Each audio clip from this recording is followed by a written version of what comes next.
All right, Jimmy, we are back again. We are running here today with the market insights in the third quarter of 2024. It goes fast, right? Sure does. Always enjoy these a little bit more in-depth conversations that we have over the markets. As do I, as do I. So this is going to be an interesting one. We're looking, we do a combination here of looking back at quarter two and also a little bit of a preview here in quarter three, which is where we are right now Yep. as we record. So let's get started. The portfolio points, we're going to make a lot of them today, but our themes are we want to look at the consumer. This is an important thing when you're talking about the health of the economy. Definitely. And also then we're going to look at fixed income. Is it time to add duration? Is it time to get a little bit further out on that yield curve, right? We've been asking this question for a little while now, but yeah, it seems like the data has now sort of come in where it seems more logical at this point. There's, yes, I would agree 100%. And then political volatility. We are in 2024, and boy, oh boy, Is there something going on with an election or something? I don't know, maybe a few things, couple changes too. So we will dive into that. But first, let's start with this. This year, we've been looking at these sort of predictions from Dr. David Kelly over at JP Morgan. He's an economist that we really respect, and he came out with these predictions: 2% GDP, 0% chance of recession, 2% inflation, and 4% unemployment. How are we playing out? Right. So in the first quarter, it was 1.4% GDP.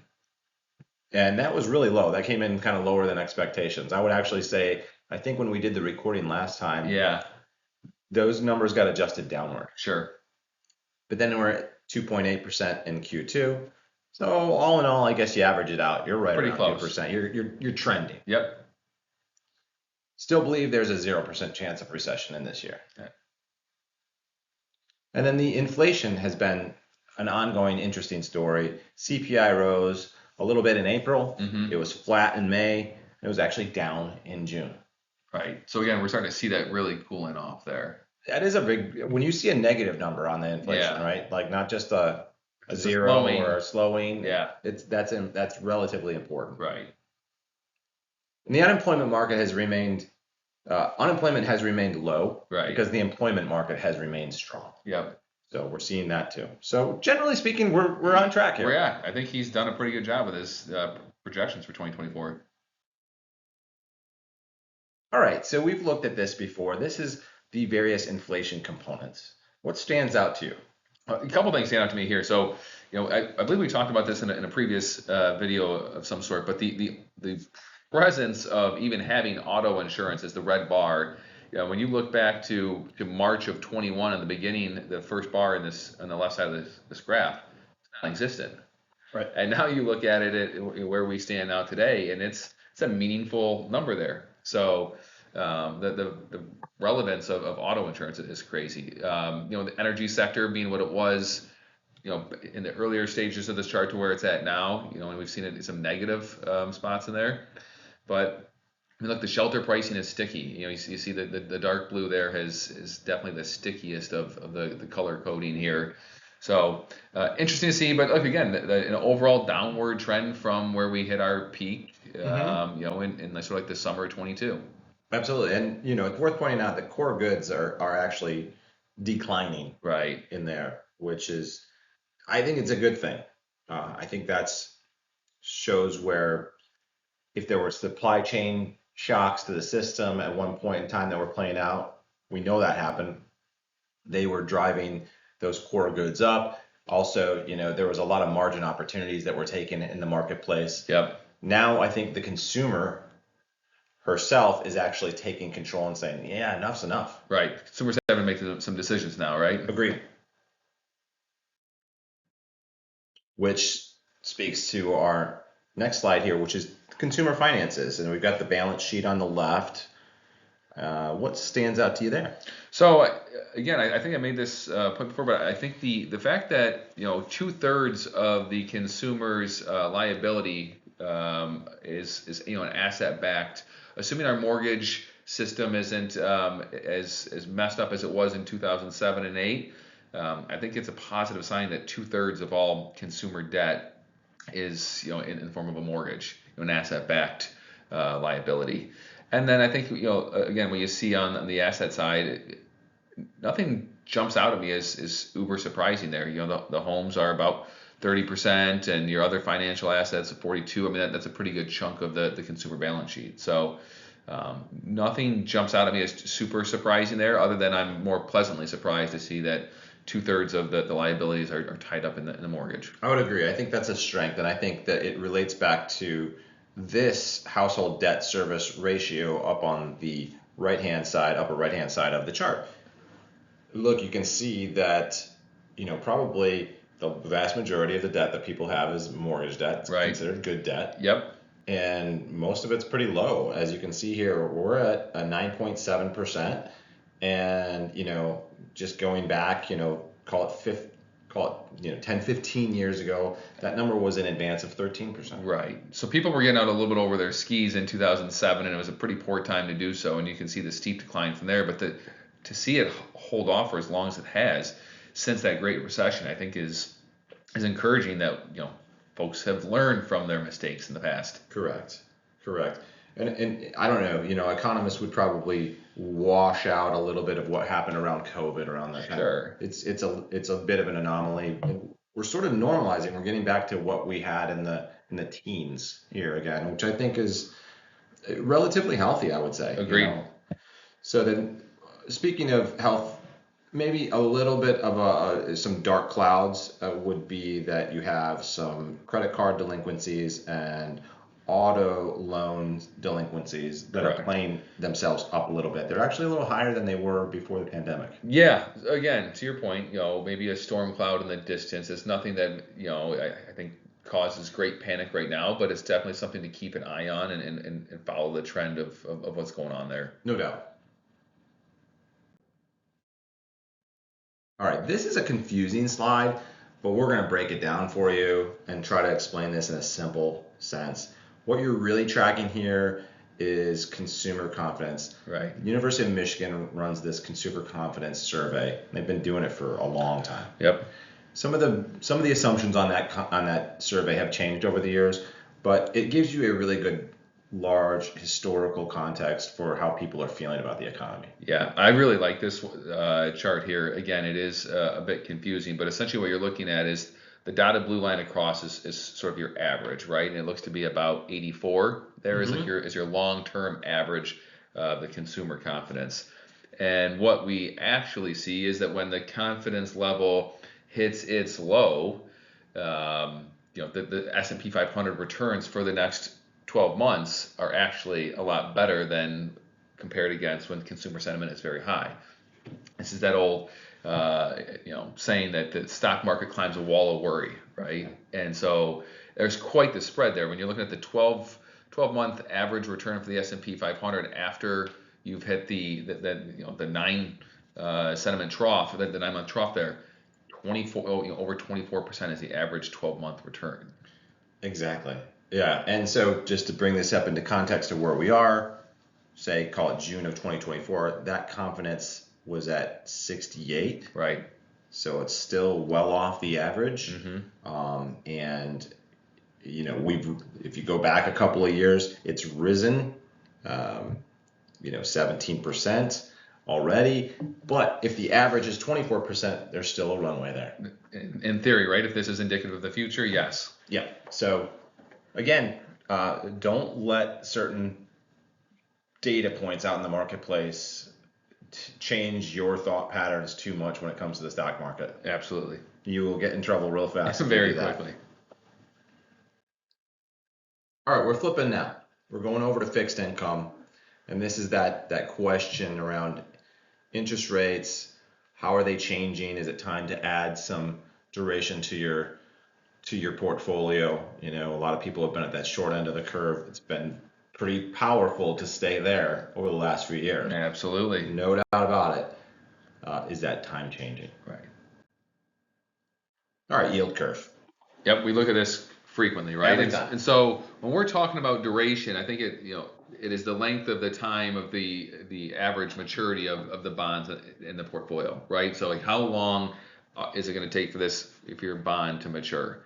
And what you're seeing here with the yield curve is, we're less steep than what we were from an inversion perspective. We're still not normal sloping at this point, but we're working our way back there. And some of the things that we'll look at in other slides, that economic data is coming in a little bit softer. It certainly seems like we're a heck of a lot more likely to start cutting rates rather than raising anymore. And so once we start to see the cutting, they do that on the front end of the curve. I think you'd expect to see more of a normal looking, yield curve in the not too distant future. Good synopsis. Couldn't have said it better myself. I like this. I think this is a simple and easy to understand, both historical look in blue here, of where we've been and where we are and where we may be going. This is a forecast of where we may be going. But look, the Fed puts out their dot plot projections into the future, and they are the first to admit that it is just that. It's a projection. It's not at all the way the story is written in stone. Correct. But they are indicating, Chairman Powell increasingly is indicating, changes on the horizon. Correct. Right? His concern is that you don't want to he wants to lower rates at this point, I think. But he wants to do so in a manner that's safe, because he doesn't want to see a situation where you have to you lower the rate and then all of a sudden something goes wrong in the economy, and then you have to, or I should say inflation, and you have to inflation refires, and you have to then raise rates again. That would be very disruptive to the economy. No question, yeah, and they would look unstable if they were cutting and then bounce back with a rate hike, following that. So I agree with you, and I think what jumps out at me here though, real quick, is look at the progression of the velocity with which rates were rising through 2022. I mean, it's right, and you think about this, it's this crazy stair step all the way up. And then now we've sort of flattened it out and catch our breath. That was a lot of rate hikes. Yep. Let's catch our breath and see what the actual impact on the economy has been. And now we're seeing this, we've flatlined, and now the projections from the market, from the futures market, and from the Fed's beige book certainly looked at we're gonna have shorter rates, rate cuts in the not too distant future. Agreed. So the velocity of those rate cuts is no way, shape, or form going to be as heavy as the increases were. Right. I don't think that's in debate at this stage in the game. Right. Agreed. But look, there's opportunities out there. Once those rates get lowered, that yield curve, especially at the front end, changes, and things start to look a lot better for bonds. We're going to talk about that. So these are the fixed income market dynamics, and really where we want to throw your attention is on the right-hand side of the screen. We've talked about this before. We will continue to talk about this. This is the impact of a 1% rise or fall in the interest rates and how it affects them. So talk us through that. Yeah, so again, I love this chart here. When we're looking at, so the blue bar shows what would happen if you had interest rates fall by 1%, and the gray bar is what happens if interest rates would rise by 1%. And so taking a step back, we know that when interest rates fall, bond prices rise. Right? There's an inverse relationship between the yield of a bond and the price. So what you see in that 10-year U.S. Treasury, I think that's one that stands out. That the 10-year U.S. Treasury is one of the most commonly discussed rates in financial media. So what this shows is if you were to have a 1% decline in rates, if the Federal Reserve were to cut rates by 1%, you would expect over a 12% return in your fixed income in the bonds.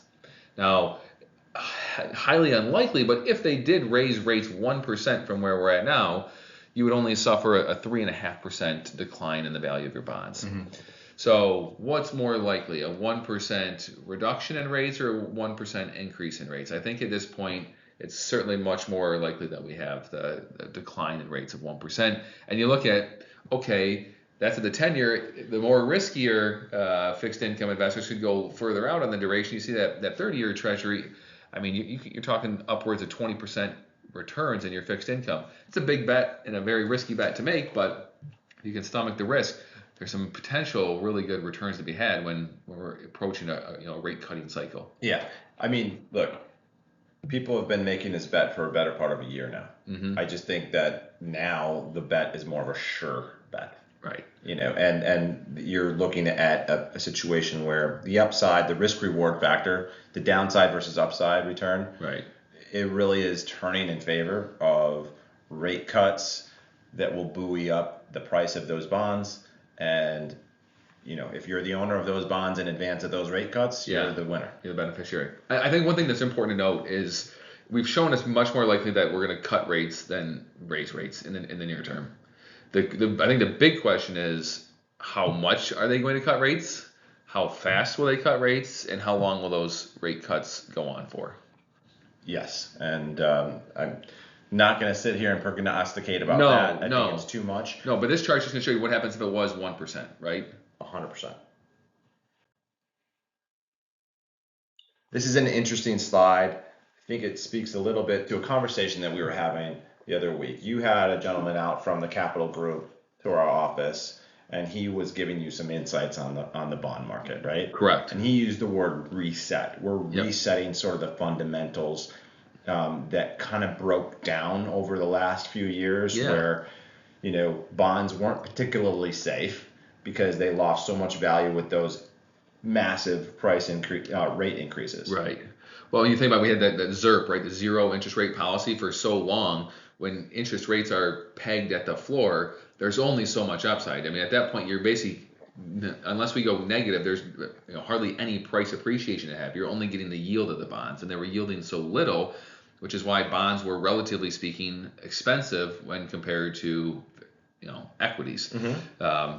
But when we had that rapid rate hiking cycle through 2022, to the point you're making, we sort of reset the fixed income fundamentals at this point because it does look more likely than not that the next move is downward, and you start to expect more normal correlation between the fixed income and the stock portions of your portfolio.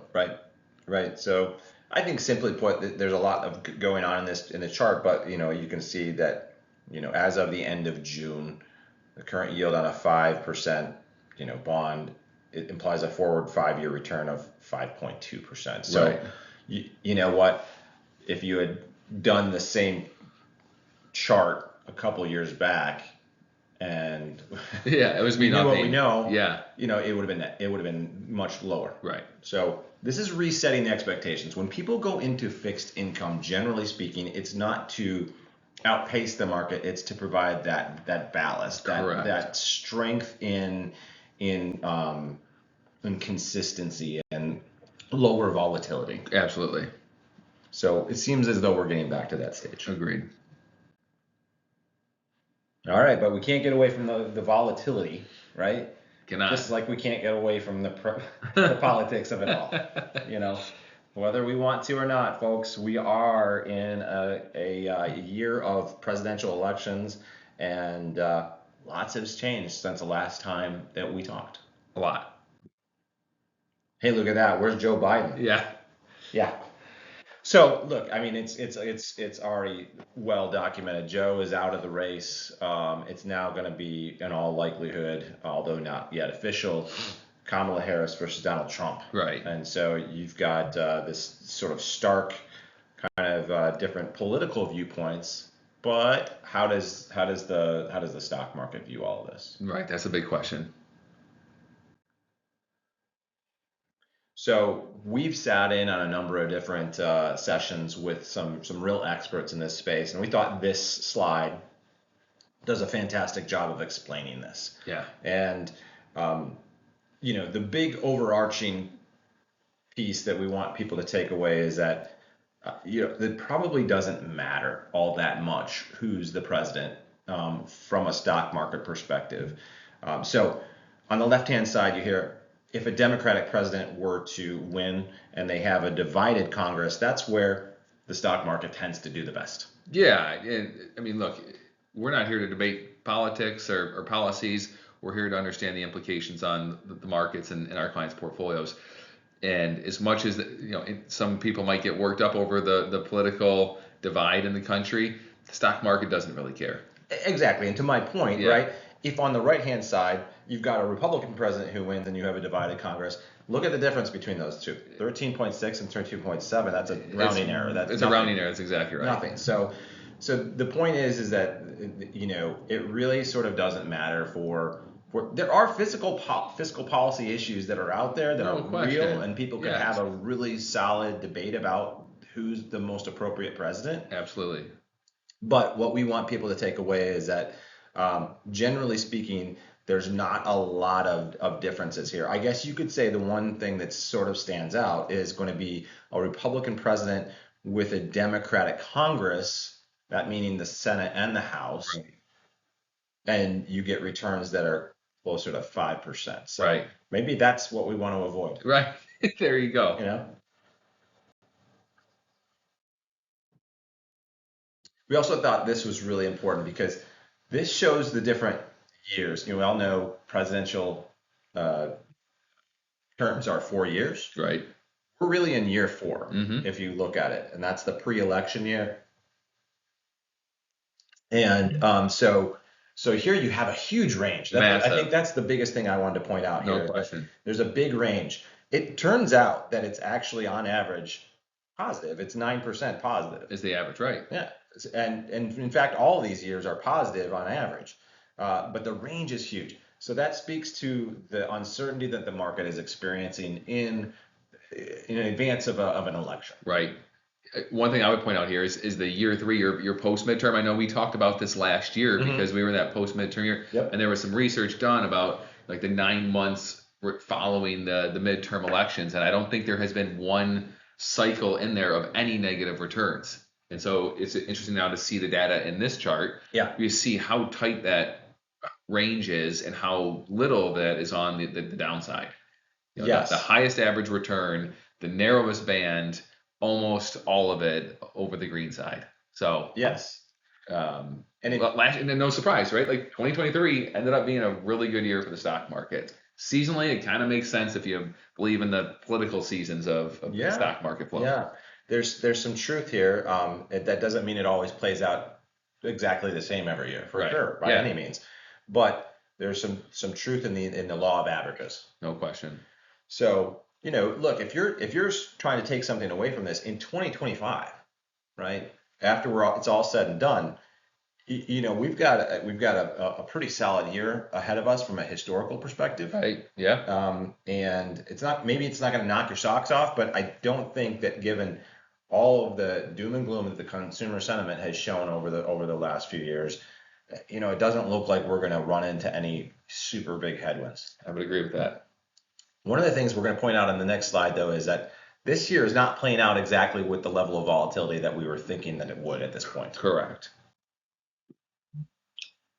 So, through the first 2 quarters of the year, and in fact, if you go back over the last, call it 12-month cycle, the S&P 500, the SPX index here, has not seen a 2.05% loss in one day. in any one day. Yeah, crazy. In a year. Yeah. Then you take it on the other side, it hasn't seen a 2.15% gain or more in a year. That's so you had a pretty tight band there, right? Tightly wound is what I'd say. Yeah. Right. I mean, so again, this is through the first 6 months of a presidential election year.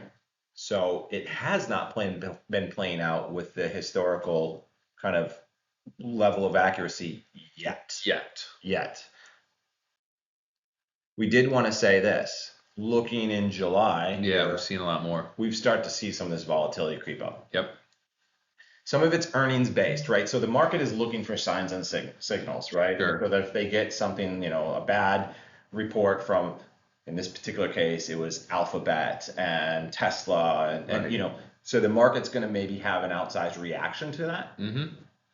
It did just that. So we've now broken that cycle. Yes. And so we're out of it, and we're probably in for more volatility for the next few months. Would you agree? It would. I think it'd be hard to say anything contrary to that. Yeah. I do. I'm in agreement with you. It's been now. I think here's one thing I would point out though. I think we need to sit back and enjoy the good times when we have them. This is, I've heard a number of folks say that this has been like the bull market that nobody appreciates and nobody likes. But when you think about the first 6 months of this year, upward trajectory, not a lot of volatility. I mean, that's a pretty darn good time to be invest in the stock market, and I just think it's important that we enjoy the good times when we have them. Yeah, we've had new highs dozens of times Right. this year, Yeah. right? And it keeps climbing higher. And sure, people, look, let's keep it positive, right? Because somebody could say, oh, well, the market's getting overcooked. Hmm. Your price to earnings ratios are elevating. But look, at the end of the day, take a good thing when it That's happens. right. All right. Switching gears, we're going to look at asset flows in the second quarter and sort of a halftime report. Like we'll look at that first 6 months of the year. How are we Yep. doing? Yep. All right. This is the big picture asset flows in Q2. It stands out. We haven't done this slide before, so I kind of just want to explain this a little bit. There was a big amount going into fixed income. For those who are unaware, the fixed income market compared to the stock market is 2 to 3 times the size. Large. Right. Yeah, it is Yeah. just much, much bigger. So I don't think people know that necessarily. I think Yeah. stock market definitely gets more media love by far Oh, than no. the bond Right. market. It's Right. much more sexy. It's more, Yeah. more interesting to a lot of people. Right. But where more money resides is there. So it's not at all surprising that the fixed income market has more money going into it. No question. I don't think people want to hear reports about pension funds and insurance companies' fixed income portfolios.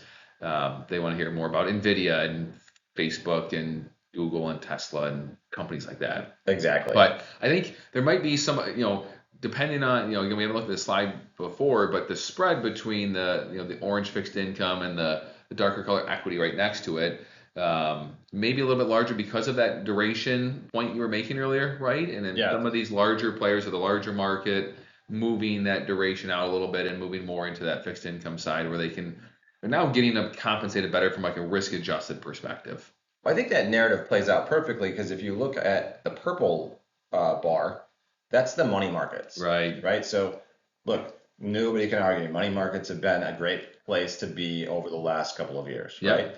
But now you see outflows from that. They're probably going into that fixed income. People are starting to do Right. exactly what you said. Exactly. This was safe money to begin with. It needs to remain safe, but now maybe we add a little duration in because we're able to get a better return per unit of risk put out there. So interesting chart here. I like this. So here's the asset flows on the fixed income with the specifics of, okay, where are they going? Right.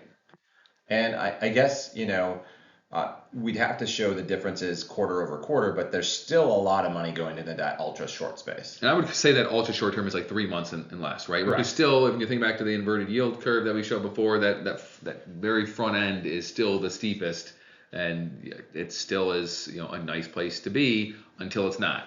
Well, look, if you're a buyer and you can get 5% plus on the short term, and then your longer term is yielding you less. Right.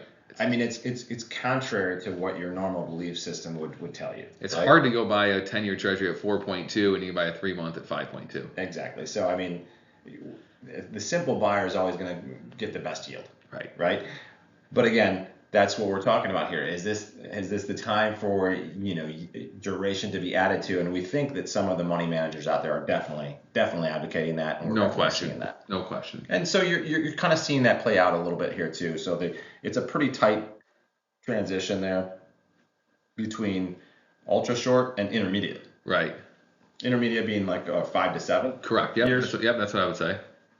So again, nothing more to say there. I think it's just interesting to see people are still going after where the best yield is. That's right. All right, let's flip over to the equity side of this all. Couple of different things that are interesting here.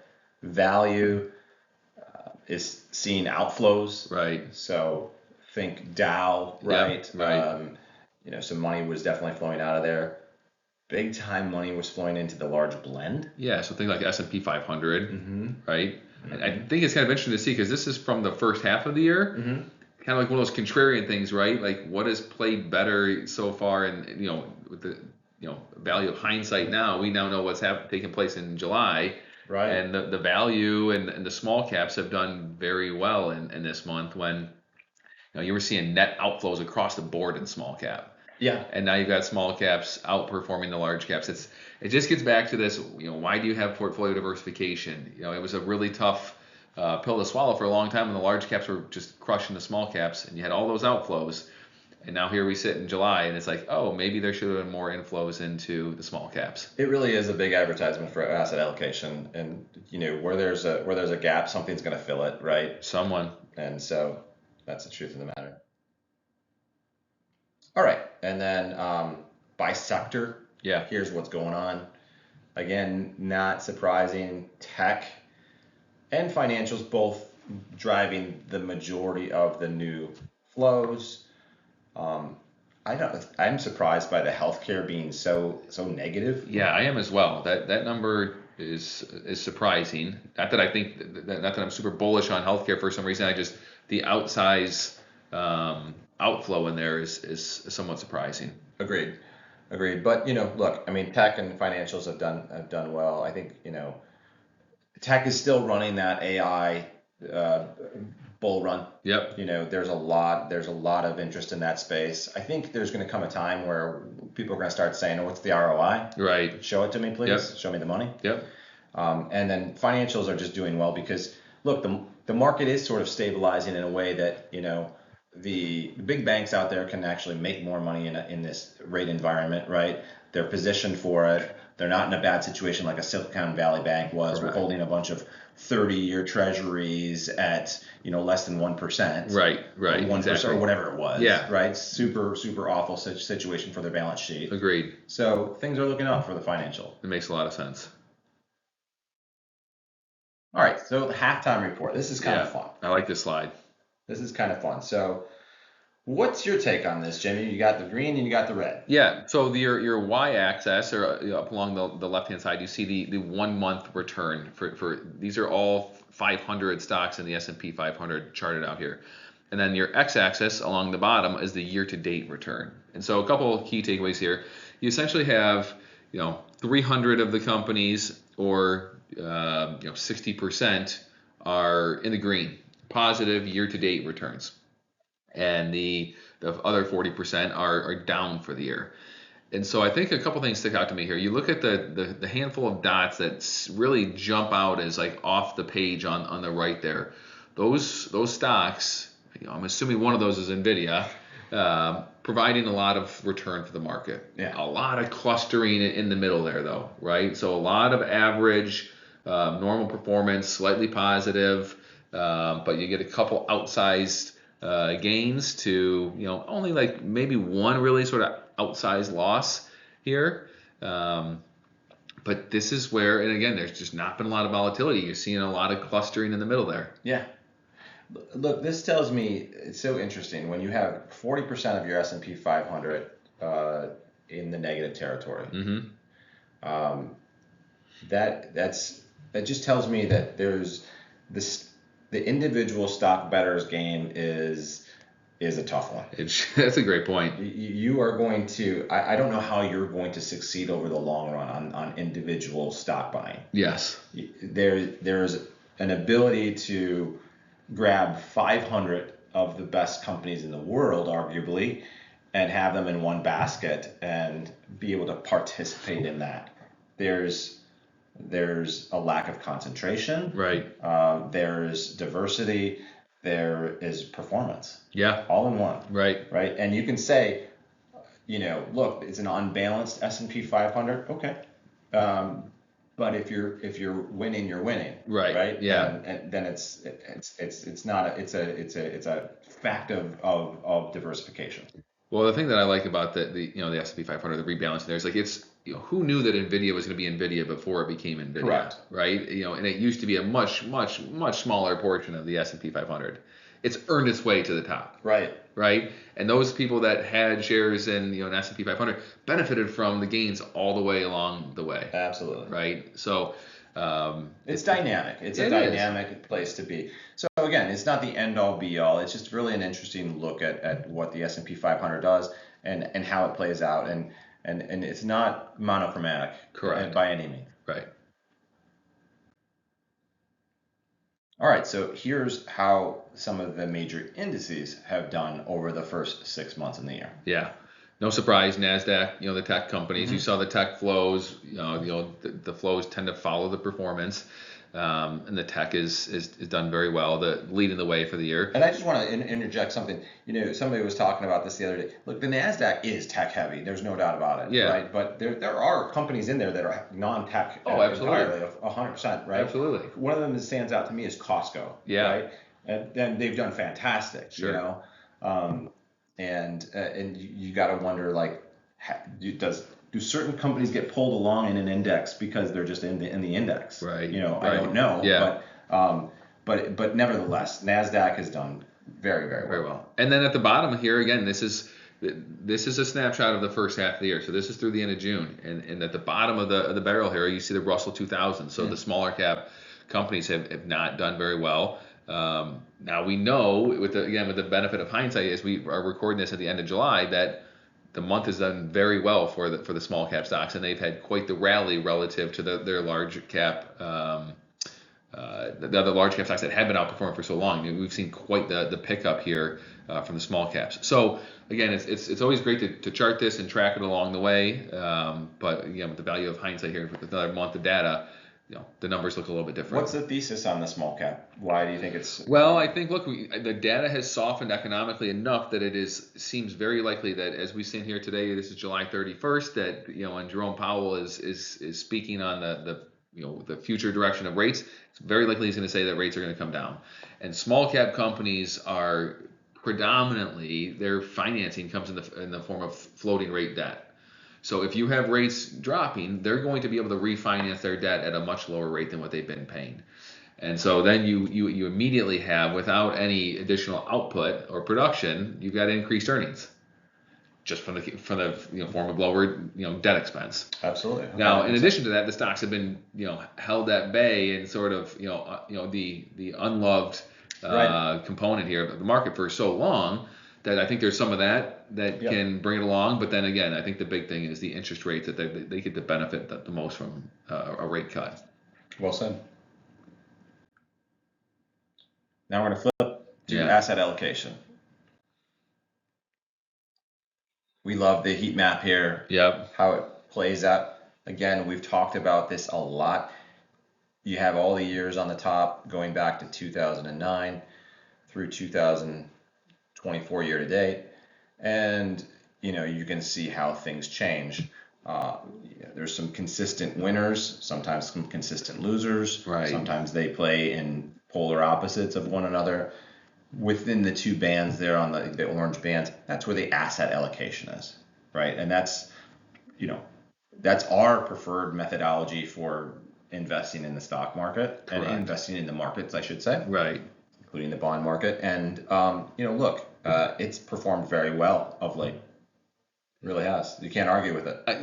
I think that, so I love this periodic table of returns. It's one of my favorite. I think it's such a fundamental chart to come back to reset expectations and thoughts on prospective returns. But when you look at the two bars on the far left side, so your annualized returns between 2009 and 2023, and then the volatility within each asset class during that time.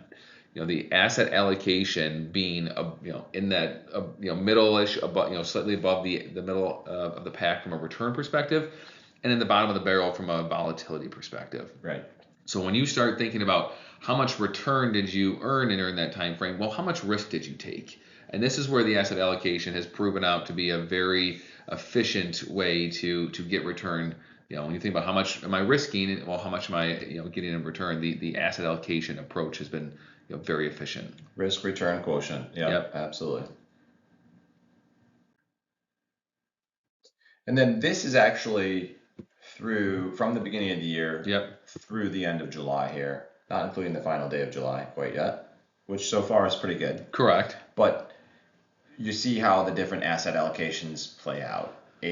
All equities at the top, all fixed income at the bottom, and then the myriad of kind of combinations throughout the middle. Right. So I think one of the things that's interesting here, obviously, you would be best served by being in the all equity benchmark year to date, right? It has the highest return in the purple. But what I do think is interesting, if you were to sort of like focus your attention on the July time frame here, the brown all fixed income has actually had positive performance in the month compared to the all equities on its way down. Yep. So again, why do you stay diversified? You need to have a financial plan, right, to figure out what your allocation should be. But it's like, why do I have bonds in my portfolio? Well, it's for months like this where the stock market has pulled back, broadly Right. speaking, and the fixed income is starting to see the market is discounting in the future that we're having rate cuts are on the horizon.